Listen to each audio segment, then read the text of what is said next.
So if you see the 10 commandments and you're thinking, these 10 things are really hard to do, he makes them simple and clear. You shall love the Lord your God with all your heart, with all your soul, and all your mind.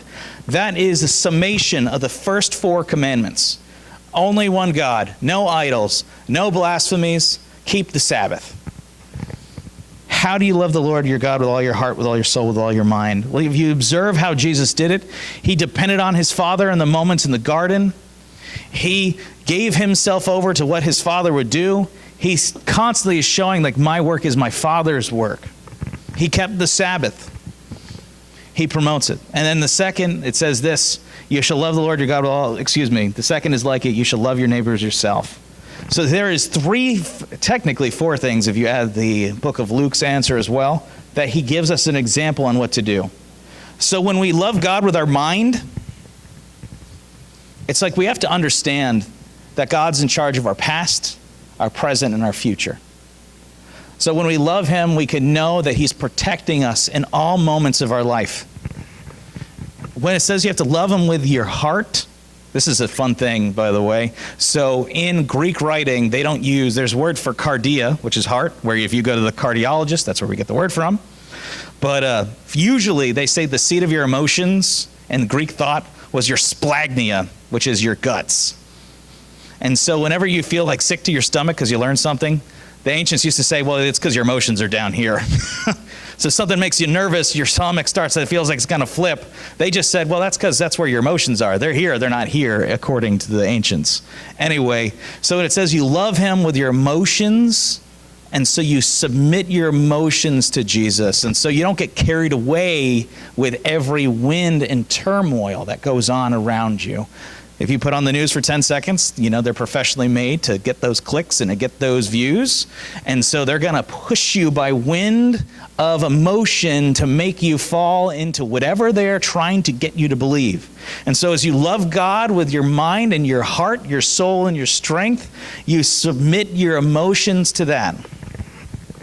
The idea of also using your heart. So in their thought process, the heart was the place of decision.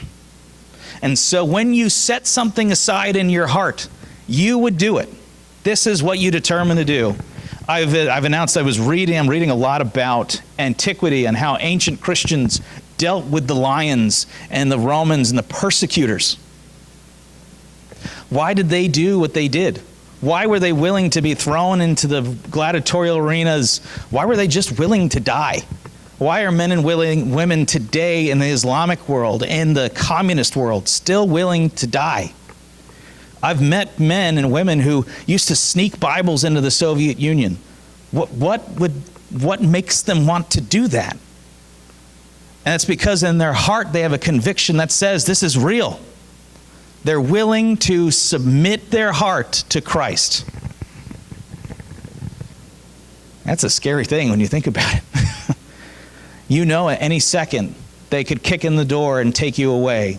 Or in some of the Islamic world, for instance, they'd put your head in a tire and put you into the ground up to your neck, and then they throw stones on your head. In the ancient world, the animals, when they throw the Christians to lions, they would starve them and beat the lions until to the edge of animal sanity, and then throw people into their midst.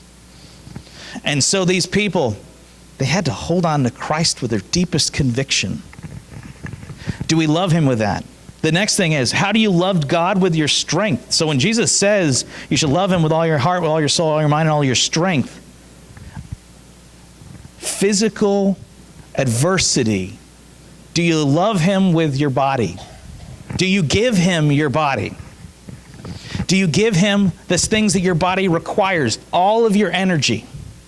Do you dedicate your actions, your resolve, when things get hard? When you work, do you give your work to Christ? Do you do that? The mind, of course, is the center of knowledge. Do you submit all that you know underneath the guiding light of Scripture? We have, as we're talking about loving the Lord your God with all your heart, all your mind, all your soul, all your strength, there are many false gospels that are out there. And so they will exchange the truth for a lie. there is in our culture defaultly an evolutionary mindset that says you and I and everyone around us are just descended from animals. And as we push that, how you believe will impact how you act. And so if people think they're from animals, eventually they're going to start acting like them. And if you think that people are animals, well, when an animal gets old, what do we do with an animal? We put it down. That's humane. But if you start to apply that to human beings, you have in places like Canada where somebody is just a little too old, you just call and you can get your grandparent or your child euthanized. And they're trying to get that passed in several states in this country as well.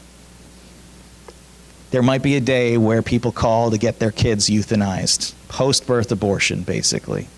And that's because we see people, if you see it outside of Scripture, you see people as just another animal.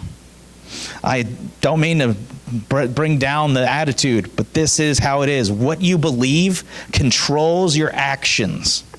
If you allow godlessness and paganism and all of its vestiges and displays to act out fully on the world, you get these things. And so we must form our thoughts and convictions based off of our love of God. If you love God, you stand against these things. If you love God, you are for life. If you love God, you submit your work to Christ. If you love God, you don't let your emotions control your decisions. You let Scripture guide you the best of your ability.